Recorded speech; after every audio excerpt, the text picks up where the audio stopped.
Hello there. Hello there. And welcome to the Pop Culture Cult. I'm Sean. And I'm Josh. And this is The Rebel Files, your one-stop shop for everything Star Wars related. News, discussion. Pez dispensers. So Funko is on this Pez dispenser thing right now. It's so cool. I have 100 and something pops as it is, and I have about 100 more that I want to buy.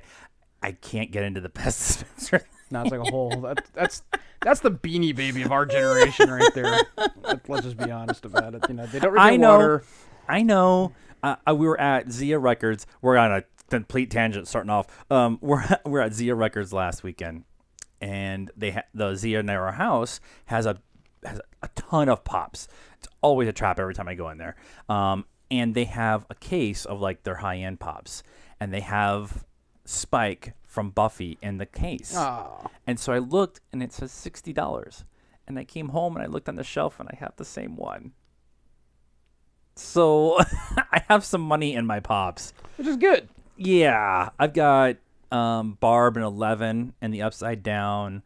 That one's like $60-$70. I've got a Chrome Vader that was a gift. I actually think no, that was Christmas. I have another Vader. I have the demasked Vader that I got at your wedding.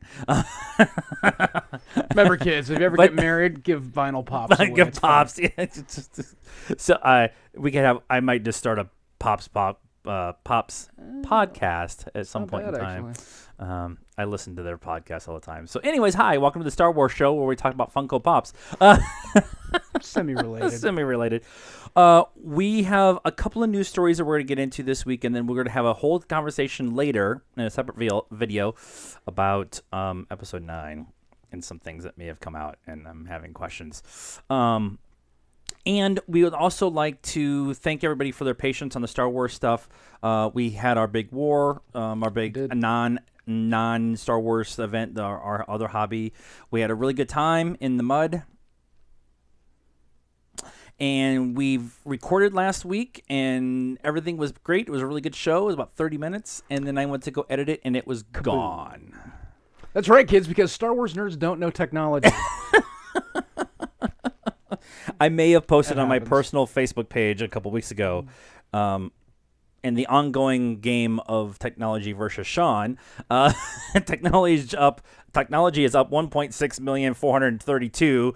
Sean has 3 wins. It's okay, though. It's not just you, though. Like, I have that weird zen where I send it out to the cosmos for whatever reason. I could spend like an hour and a half working on a document or an ad campaign, and something fries in the computer, and it decides it's going to reboot right at that moment, and wipe everything out. And I'm like trying not to throw work assets against the wall. You know? Yeah, at least you know how to put it all together that time, though. The second time, so it goes up much faster. Yeah, but it's more annoying at that point because you're like, yeah, it is.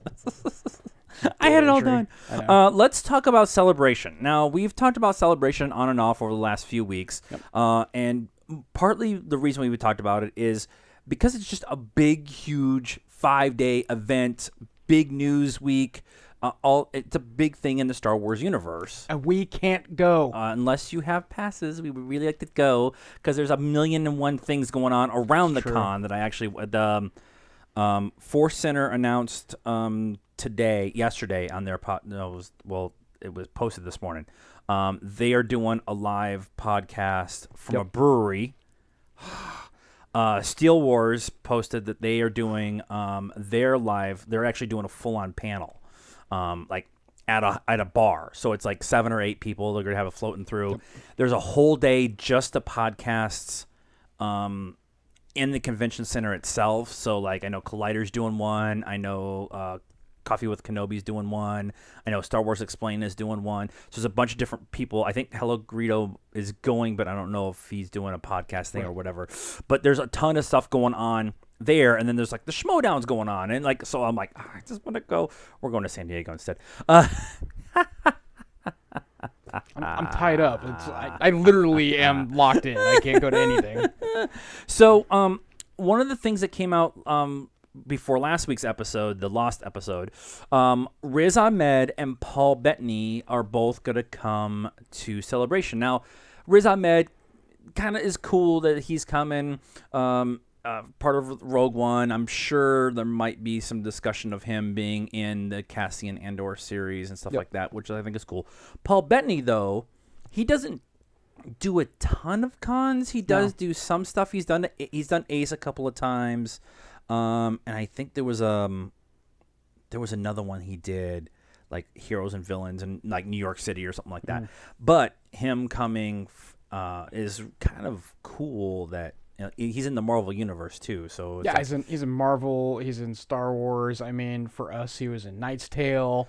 You know, he's actually got a pretty big library behind him. So what was that one called where he was Michael, Archangel Michael? What was it called? Legion. Legion. Is it Legion? It was Legion. No, it was Legion. Was Legend. So yeah, he's got a pretty cool pedigree, and they're both doing autographs and signings and stuff like that. So that's kind of cool. Then this week, the big two names that I'm super excited about: Aaron Kellyman, who played Infus Ness in Solo. She really didn't get to do a lot of the press tour because it was a reveal that it was a young girl who was playing Infus Nest, and so she never really got to do the whole Star Wars thing. No, yeah, this is her first foray into it. Yeah. I mean, she was phenomenal as Infus Nest. Yeah. You know, I want to see that character back so bad. Yeah, absolutely. You know, her character I definitely feel needs to be fleshed out. Oh yeah. They gave you that nice little snippet of backstory, you know, in Solo, and it was enough to make you go, really want to know that angle. Yeah. You know, and so that's the type of stuff that I like that they do in the current movies. You know, they give you enough of a little bit of an insight that you go, well, now I have this seedling to go and hopefully flesh out more of the universe from that angle. So really stoked she's getting her first exposure to it. Her day in the sun. Yes, finally, absolutely. she's getting her day.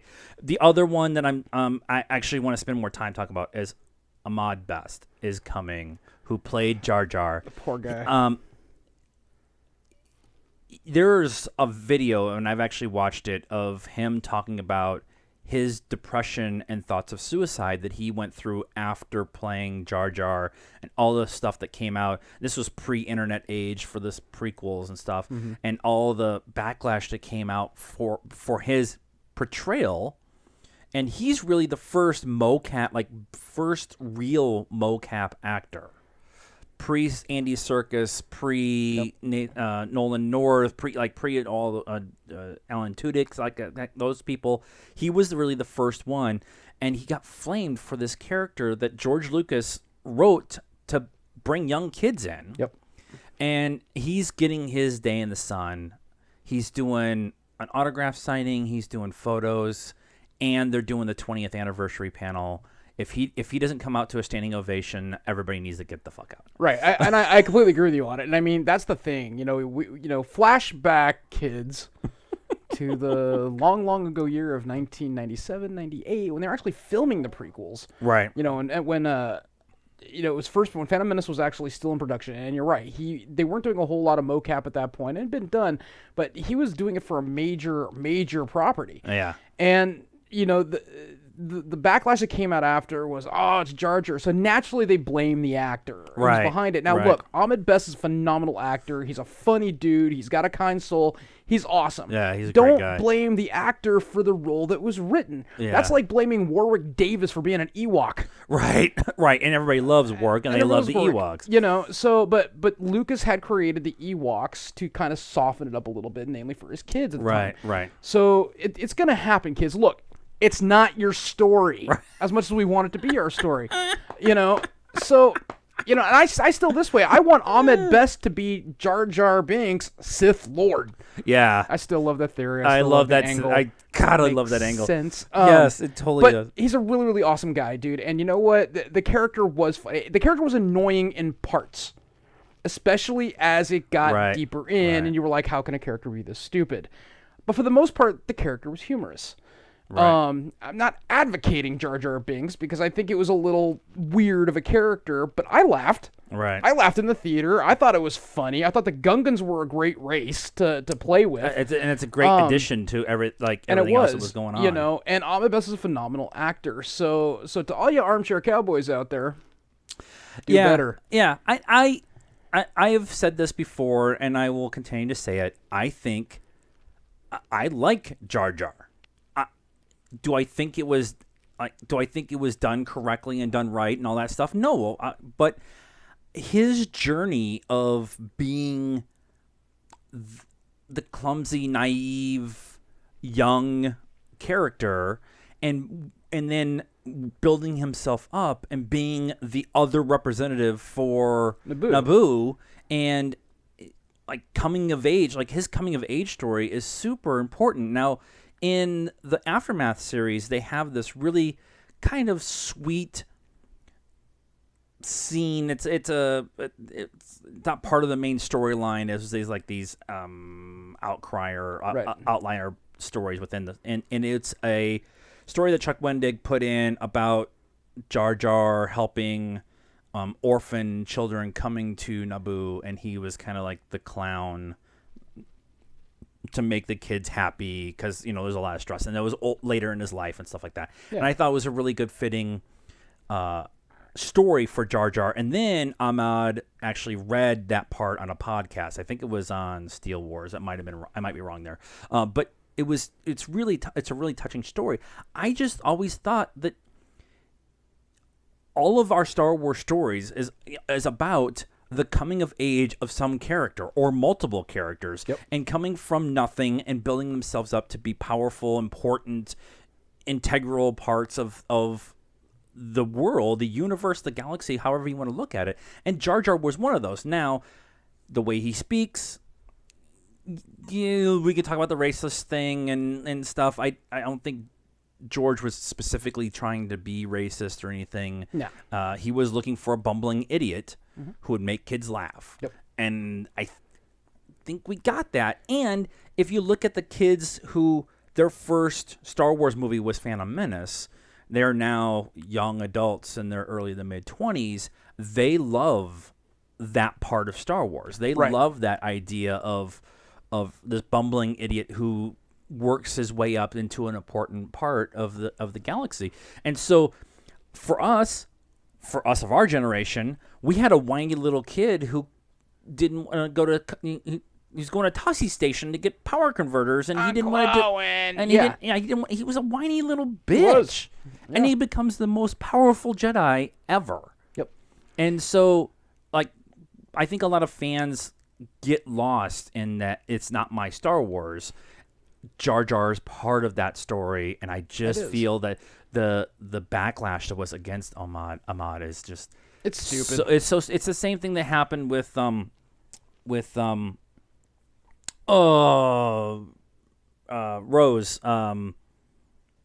Kelly Marie Tran. Oh yeah. The backlash that came on her for her character, who I think is super important too. So I hope she's that. I hope she's at Celebration too, because I think but they're going to have a 20th anniversary panel, so we know that Ahmad's going to be there. We know Ian McDermott's going to be there. We're going to get the full cast. If Ewan McGregor is there, it would be awesome. I think he'll be done filming Harlequin by then.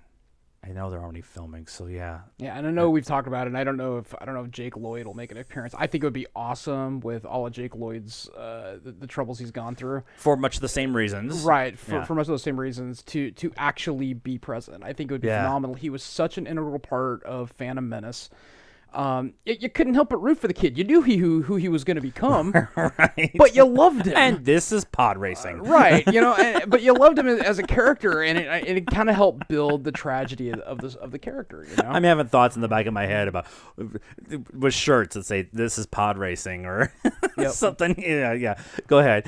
No, seriously, it's the same type of thing, and you hit it kind of right on the money where you talk about the hero journey, the redemption story. That's at the very core. I mean, you go back to things like, Revan. Revan was almost a little bit of a redemption story in himself. And you have those characters that come a long way through it. And it was really nice, like you mentioned in the Aftermath books, that Wendig actually put that tale about Jar Jar. Because, he goes in and he is the village idiot. He's naturally the village idiot. He's the screwball. He's a little Quixote-esque, and he becomes a senator, Now, whether you hate him or not for the decision that he made in the Senate with the whole Chancellor Palpatine. Oh, everybody got manipulated by Palpatine. So. Everybody did. Nobody was. That was the right decision with how it was laid out. So I'm okay with all that. But I think the thing that got kind of robbed was he had grown as a character. You saw when he was in the Senate that he had grown actually and evolved as a character. what really happened after that? They kind of dropped him because of all the backlash. They really didn't get into him any Right, further. He right. became kind of a shadow character in the back. And I would love to see a one-off comic or something like that of the Republic blaming him, since he's the one who brings it to the floor. The Republic and the news and everything that's going on blames him for pushing to get Palpatine in power, and then when Palpatine can't get out, they kind of chase him out, and he's kind of has to go into hiding, and then he ends up being this greeter essentially for orphans and stuff. There'd be kind of a cool one-off comic kind of thing, and more so beyond him. What the heck happened to the rest of the Gungans? right? If you look at almost every property in every film or TV series, we have not seen another Gungan. There's a little, not that I know of. Anyway. There's a little bit of Gungan talk in the Padme book. Okay, the Padme book. Well, that would make sense. It's still Naboo based. Right. But outside of the universe? Yeah, no, they weren't really. I mean, they were kind of set to their own planet. They did a little bit of traveling, but only with the actually, the people from Naboo. And Naboo, even most of the people from Naboo really didn't travel much outside of Padme. Right. And Sheev. So so they're most of their people stay on planet, even they're though fairly insular for the most part, right. And they actually talk about that a little bit in the Padme book about how their people they're not antisocial. They just, we're cool. I'm cool here. I don't need to go travel and see other galaxies and get involved in all that stuff. And that's why the Trade Federation kind of also picks on them a little bit, is that they are kind of by themselves not loner-y, but like kind of they're by themselves and they don't want to get really involved in stuff. Welcome to the Rebel Files, where we go off on tangents on different things. Probably the first time. The other thing that came out is they are doing, Galaxy's Edge is doing a giant panel. It is bringing Star Wars Galaxy's Edge to life. It is going to be a panel of the people from Walt Disney Imagineering and Lucasfilm who helped build the story and the sets and everything for Galaxy's Edge. We were going to talk about Galaxy's Edge for a second in a second, but it's cool that they're going to actually show them, have the people who did all the work on it, have them come out and be in a panel and get the proper recognition for what they did. Yeah, absolutely. I mean, this project is a huge undertaking. We've been following along with it now through the Facebook group and everything else, and it's interesting all the tidbits that come out, because the Imagineers, fantastic group of workers, constantly looking at all those little details, things of that nature. But they did, in fact, I just actually saw the other day where they did a comparison size of the lands. Like Pandora versus what was it, like Cars Land and all that type of stuff. And dude, Galaxy's Edge is huge. It's two giant rides fill up the rest of the section. It's like a third piece, and then or a quarter piece, and then the huge giant open area where all the shot will get. That's what's crazy. It's like 9 acres. Yeah. For square footage, and I'm just like, and I'm in. Yeah, we'll get into it in a minute. I'm going to talk about this for a second before we get into Galaxy's Edge, because I had to go to my comic store and get this. This is the newest book from was this Marvel? Yeah, from Marvel. For Vader, and it's called Vader Dark Visions. And the only reason I wanted to get it is because look at how freaking cool that cover is on the Steel Horse I Ride. It's Vader Frazetta. It's totally... It is Frazetta. It is totally Frazetta. It's totally like a Death Dealer. This is a very interesting... they're doing... I believe... It's a limited series, so I believe it was 6 issues. This one is very interesting, and each story is supposed to be different. And this particular story is about there's a planet that's been post-apocalyptic because a giant space monster came and kind of took over the planet. So these people fled underground. So there's like crumbled buildings and stuff. And the people only came out of the caves when the monster sleeps. And so they came out to do whatever they need, salvage for food or whatever. And they come out, and there's this giant flashes in the sky, and there's this big space battle. And Vader's ship gets hit, and he crashes on the Earth, on the planet, and awakes the monster. and everybody runs except for this kid. And this kid watches a guy in black armor with a flaming sword fight this monster that's taken over their planet. And spoilers, Vader beats it. And after that, Vader, the kid comes over to kind of like dumbfoundedly like, who are you? What are you doing? And Vader goes to kill him. And the Star Destroyer shows up and he gets on the ship and leaves. So it's a really kind of short, cool story. Well, the big part about the story is the kid then turns around and goes to the campfire and tells the story of this dark knight with a flaming sword and rides a horse and defeats the monster that destroyed their planet. And they revere him as a god, as a hero, but they have no earthly concept of what's going on outside of their planet because they have no transportation off the planet. There's no, they're civilized, but they're not mobile enough to go out of their atmosphere. Not quite primitive, but not quite technologically. Right. And so they see him as this savior, as this hero, and it's really weird to have Vader as the hero in this story.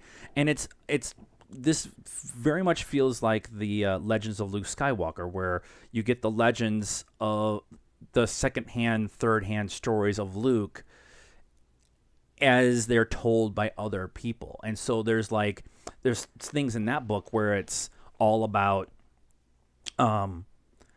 Luke's able to fly through the air and and he has all these powers, and it's not really real, but it's all these secondhand stories. So them expanding the idea of canon with these like legend stories is really kind of interesting. Well, yeah, and it's one thing. It's a common theme, right? So you've always have in kind of some of these conflict stories, you always have the whole concept, and in real life for that matter, you have one man's terrorist is another man's freedom fighter. Right. It's all about perception in the moment. And, if you look at that, like, smattered across the entire end of the Star Wars universe, you have constant elements of that going through. You have, like the criminal groups who are in some parts of the galaxy seen as really, really positive influence, and in other parts of the galaxy are seen as just criminals. So it's the Capone thing. Right. It's totally that. Right. It's totally, and it's cool. It's a cool kind of concept to lean into, because they've already kind of done it with Luke, and they and they kind of did it too in Last Jedi. They kind of leaned into that last scene where Broom Kid is telling the story with his little action figures and stuff like that. And so that was kind of a cool, like, this. You can't affect canon too much, right? But you can tell other stories inside canon this way. Yes. And I was very hesitant about getting this book because this whole run was supposed to be done with Chuck Wendig, and then Marvel fired Chuck Wendig because he's vocal on Twitter, and Disney and Marvel, well, specifically Marvel, came to him and said, "You need to shut up," and he never really got the "you need to shut up" conversation. It was more of a, you need to be more aware of what you're doing. And he calls trolls out, and he calls out people who go after gays and like stuff. And he's like, I'm not going to stop who I'm going to be. Yeah.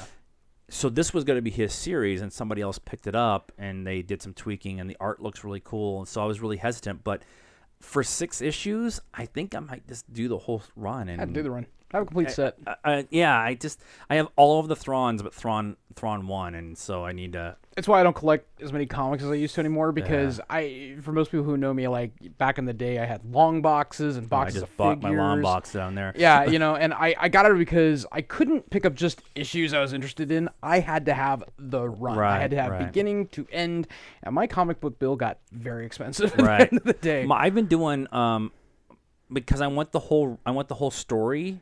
I don't want to wait, once a month or once every 3 weeks or whatever it ends up being. I want the whole story at once. I've been waiting for the paperbacks, the trade paperbacks. Yeah, the graphic novel versions. The graphic novel. I just finished the first run of Why the First Man. Yep.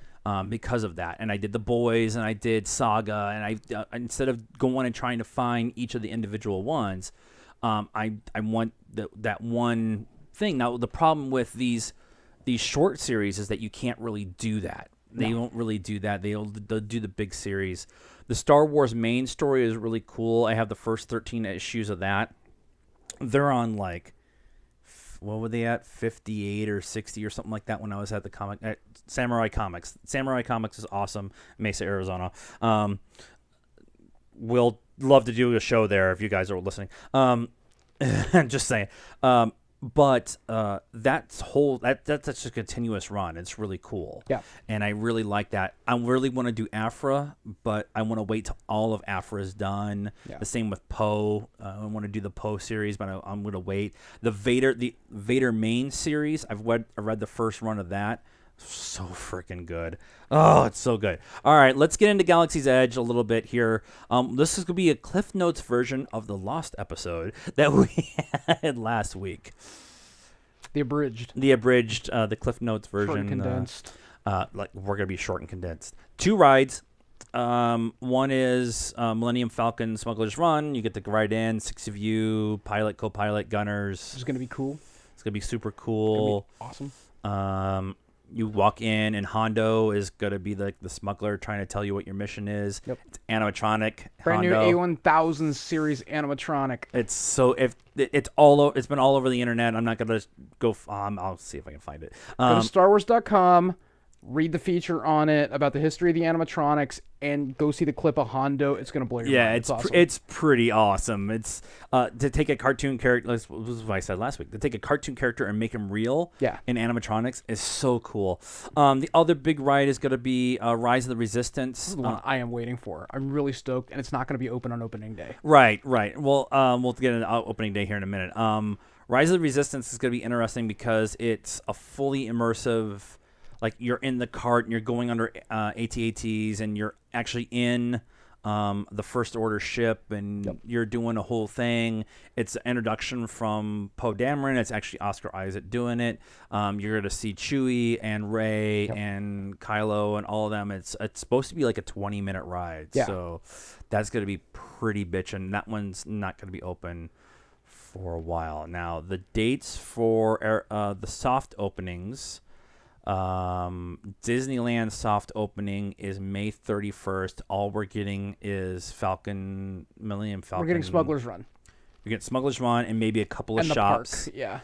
Yeah. And then on August 29th in Florida, you're getting Smuggler's Run and some other stuff. And then they'll do a rollout of all the other stuff as they go along. Yeah, they're basically just breaking it up into 2 phases. Yeah. And I know phase 2 will be probably a little more towards fall. Yeah, and that'll probably be the full on. You'll get the full shops and the full, everything, and they'll have the app and everything ready to go with all of that. The app, we'll talk about that for a second. You'll be able to download it and do like a treasure chat. Yeah, so they've done a completely brand new in order to make the galaxy seem more believable. They basically have an app that you can download on your phone that is going to help you translate the Aurebesh that you might see around. Right. So I think it's going to be a combination of AR and app. It will have details about Black Spire, depending on where you're at, rides, characters, interactive things. Dude, it's going to be wild. It's just that experience alone is going to be cool because it's going to be a completely Star Wars-esque interface. Right. So, The guys over at Force Center were talking about how they want to go a couple times without using the app, right, and just do all the stuff, and then they want to go back and do it with the app. See what they may have missed. See what they missed, and like the different things. The other thing that they were talking about too is. It's gonna be really weird with everybody looking at their phones, walking around trying to, right? You know, and I mean, there's a good number of us who can speak Aurebesh, but there's tons and tons of Easter eggs hidden in this park, including Lothcats. Yeah, Lothcats like running around. So there's tons of things like this, like the giant ship has little things in Aurebesh, say this side up. There's all these weird little Easter eggs there. So I think it'll be about fun. Chewie is going to show up on top of the Falcon every once in a while they're working. That's what on I heard. it Yeah, and just stuff. to make appearances, things like that. Yeah. So we're getting a ton of merchandise out of this. Everything from build your own droid to what do they call it? A plushie station. So you get like porgs and all Creature kinds of shop. Creature shop. That's what it Yep. was. You're gonna be able to get full-on Jedi costumes for the whole family And be able to wear them in the park. and be able to wear them in the park. The one thing we didn't talk about last week that I'm super excited about is you can get your own lightsabers. You can buy a lightsaber. Now it doesn't actually work and it doesn't have the plastic piece on it or whatever, but you'll have the handle. Yep. And you can buy your own. Oh Jesus Christ! The stone, Kyber and crystal? Kyber crystal, for fuck's sake. You can buy your own Kyber crystal.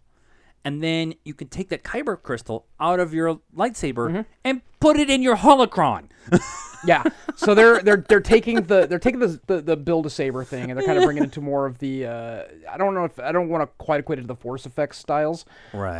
But they're going to be very similar. They're meant to be you can take the Jedi journey, create your own lightsaber type of thing, take it home, personalize it. And then they're bringing out, and they're only available at Galaxy's Edge. You will not be able to get them anywhere else on the planet. Yeah. eBay eventually. Eventually eBay. The new prototype lightsabers with that light up and sound with the retracting blades. Oh, I didn't see that. Yeah, so the prototype design that actually has been floating around there. We haven't seen what they actually look like yet or how they operate. But the way the prototype reads is they're very similar to the Force effects, but there's a motorized function that basically extends the plastic tube with the LED strip lighting out very quickly when you ignite it, lights up, and then retracts it back in. So I spent so much money in this. Yeah, now they're not going to be combat ready, but they're still going to be. Because I want to cosplay a freaking Jedi so goddamn bad. And you know what? Galaxy's Edge is going to allow you that opportunity to do so. It's going to be awesome. I'm so excited. I know. Somebody on one of the Facebook groups that I follow posted that he has his reservation tickets already. Like like as soon as they announced the dates, they got they are non-priced tickets. Right. So they are tickets. You have to do reservations to go for control this, the crowd control for this, for specifically the soft opening. But I'm really hoping is they do this from now on, so you don't have the park with there's how big is Disneyland? Whatever. There's 40,000 people there, and 35,000 of them are going to be in Galaxy's Edge. Yeah. And we can go right the teacups because there'll be no line because nobody wants to deal with that. I think for the first year, in all honesty, it's going to do the same thing that happened with Wizarding World of Harry Potter. The first couple months is going to be this giant glut and crowds and everything, and I think it's eventually going to thin out a bit. People are going to be like, okay, cool, we've done it. Unless they put something new, I still want to go see some of the other attractions. That being stated, still going to be crowded. Well, and it's going to be, it's Disneyland, so depending on when you go, it's going to be crowded no matter what. And they just raised the prices to, $150 or whatever. Yeah, so, a day. A day. So there's a rumor going around, they talked about it in Force Center today, that there's a loophole in the purchasing of tickets that if you get the hotel, you can make reservations for the park. There was something about this loophole with the hotel reservations and getting into the park and going to Galaxy's Edge and stuff like that. So it was very kind of convoluted and weird, and they didn't want to talk about it because they didn't want the loophole to get fixed before they are actually able to. Yeah, I hadn't heard about that, but realistically with Disney, they do have package offerings. Are notorious for it, where you get perks. Like I know my wife and I have done the Magic Mornings, where you go into the park like an hour early and things like that. Yeah. This Galaxy's Edge will not be available for the Magic Mornings, so it does make sense though that. But Fast Pass probably, and it does make sense that they'll offer a package. Like if you're genuinely staying in the hotel and doing, because obviously when you stay at the Disneyland hotel, you're spending a premium. Right. But if you're doing that, then you would obviously get some form of a comp at Galaxy's Edge if you're spending more money with the Disney Resort. Right. So not shocking. 20% off the store or whatever, Yeah, and you see stuff like that. And there's some of the deals are great. The only other things that we want to talk about with the Galaxy's Edge is there's going to be a restaurant and food vendors and stuff like that. There'll be different carts set up. There's all kinds of different drink options and food options that are all Star Wars based. You can get blue milk, you can get green milk, you can get and they're serving alcohol for the first time ever. So only other place is Disneyland outside of downtown Disney. So it should be interesting that they all that. I'm sure it'll be like $15 a drink or whatever. But spending it. It's worth it to go sit down for a while in the restaurant, and I'm sure it's gonna be like an hour and a half wait for the restaurant. Cantina. Sorry, Cantina. the plushies, the outfits. I'm just kind of scrolling through the story. This story, all the information that we have is from the StarWars.com news feed, and so you'll be able to get all that information there. Oh, and the outfits. The last thing we want to talk about with Galaxy's Edge is all the cast members, because you can wear your Jedi outfits that you buy around in Galaxy's Edge. So the staff itself have these really cool kind of Yavin looking outfits, very easy to move around in, but they're very obviously Star Wars, very new Star Wars. They're kind of cool looking, and the Imperial officers, the first order officers, are the same thing, and it's very gonna be interactive. So they're gonna be able to come and ask you to help you smuggle something. Yep. And first order officers are gonna come and interrogate you and stuff like that. So yeah, and I think they did that. I'm pretty sure they did that on purpose because putting the cast in a costume that you would find like on Yavin or Takatana or like mid-level Coruscant, right. or the Outer Rim, putting them in costumes like that as opposed to they're all Jedis, like they were doing in the Star Wars experiences and other parts of the park, allows you to have that immersive experience. It allows you to actually go be in that costume because you will not be confused for cast. Yeah. So I think it's smart on their end, but it also has a lot more versatility for the cast members to kind of blend in a little bit too. Yeah, the cast members actually too are going to be able to write their characters in canon stories, so the backstory, so you can go up in there and ask them and have conversations. One of the things I did hear from somebody this week after talking about the Galaxy's Edge stuff is super nerds are going to go up and go, so where were you in, and they'll be able to engage. Battle? Yeah, they should be. So that part would be kind of cool. So that's our news part for this week. And like I said, we kind of go off on tangents on different things. You're welcome. Because we talk about Star Wars. So the meat and potatoes comes in. Right. So that's our news for this week. If there's a Star Wars story that you would like us to talk about, please let us know in the comments. Leave it down below. Also, we're starting to ask for questions. So if you want to do a Q&A with us, please leave us a question that you may have about the Star Wars universe. We could probably do Marvel. Probably Lord of the Rings. I need backup for Harry Potter. But if you have a question that you would like us to answer, please leave it in the comments or leave it on the Facebook page. That would be awesome.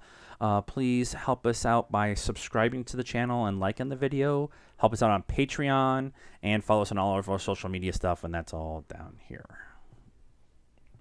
And until next time, I'm one with the Force. And the Force is with you and me.